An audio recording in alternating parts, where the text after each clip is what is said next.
Welcome to Oiler Outlook. I'm Andrea Hoffman alongside head golf coach Dom Guarnieri to bring you an inside look at Oiler golf.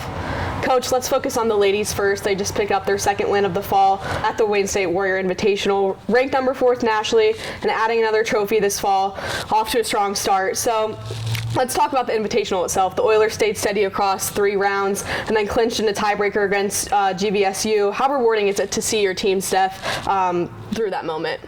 It was actually awesome. You know, we were behind literally the entire tournament until the last hole. So 53 holes we were behind.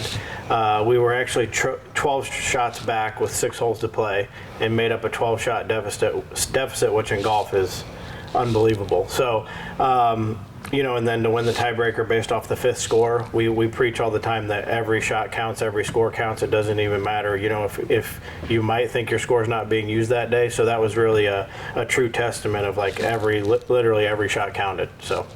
One of the big storylines was freshman Emma Myers. She tied for first and shot her career best 70 in the final round. How exciting has it been to see her step up so quickly as a freshman, you know, in the fall with only a couple weeks into the season so far? Super exciting. This was actually our 3rd tournament of the fall. She didn't even play in the first one. So we tell everybody just keep working hard. You never know when your name will be called, and that's exactly what she did. She played good the week before, and then this week, obviously, like you said, tied for first and shot the low round the last day of 2 under par 70. She wasn't the only one. You had 3 others turn in the top 10. So what does it mean to have players across multiple class years perform so well and lead this team? I mean, obviously that's huge for us, not only now but in the future. Again, losing some key players off last year's team, and this year just different girls stepping up each week. You know, having she tied for first last week. Ashley Duffalo won an event. So again, just having that depth throughout, like you said, all classes has been huge for us. You guys are ranked 1st in the nation. How do you balance the excitement of that ranking while still keeping the ground on steady improvement? You know, we really don't ever focus on rankings, to be quite honest with you. It's good to, you know, put on social media and for everybody to see, but that's really never something that we stress or honestly talk about. So our big thing is we're just trying to get better every day. And if we do that, then we know we'll be where we need to be come spring. Slow putt coming up the slope here. Did she?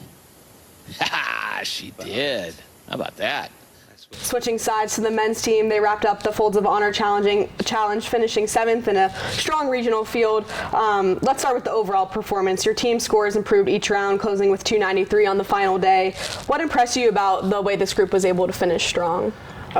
You know, obviously we didn't have the tournament we wanted to have. First tournament in the fall, had some struggles. One of our better players actually injured, didn't play in that event, so we're hoping to have him back next week. But it did show, like, again, we talk about improving all the time, and it did show, you know, getting better each round, like getting more and more deeper into the tournament as we progressed. I think we learned things throughout the tournament, and we're able to shoot lower scores, so we're looking to take that ahead into our next event. As a team, you've shown flashes of really strong play, especially in the final rounds like you just talked about.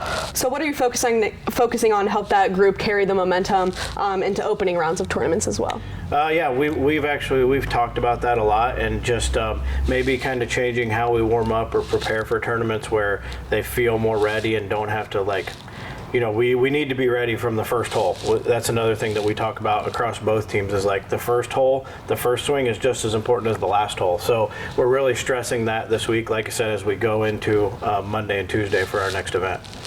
This roster has a good mix of seniors and underclassmen. How do you balance building for the future while still pushing for big results this fall? You know, golf is the beauty of golf is like the scores speak for themselves, you know. So we had a couple freshmen play in our first event, a couple seniors. So actually, you know, the end of this week and this weekend we're qualifying for our next event. So it's always just constant competition between freshman, sophomore, junior, and senior, which I think is great. Golf can be such a mental grind, especially in high-pressure moments like a playoff. How do you and your staff work on the mental side of the game? We have them read certain books. We talk a lot about like course management, how we approach things, you know, what we're doing leading up to the tournament as far as like maybe listening to certain things, or, you know, you can get so much stuff online now too. We have certain things that they might go listen to, or just that we talk about in our preparation and how we mentally get them ready. I mean, it's so especially now when we get into these 36 hole days in tournaments, because a lot of our tournaments are 36 and then 18, like the mental grind of just like staying in the moment and staying focused. All right, Coach, and good luck this season. This has been an inside look into Oilers golf here on UFTV and Flow College.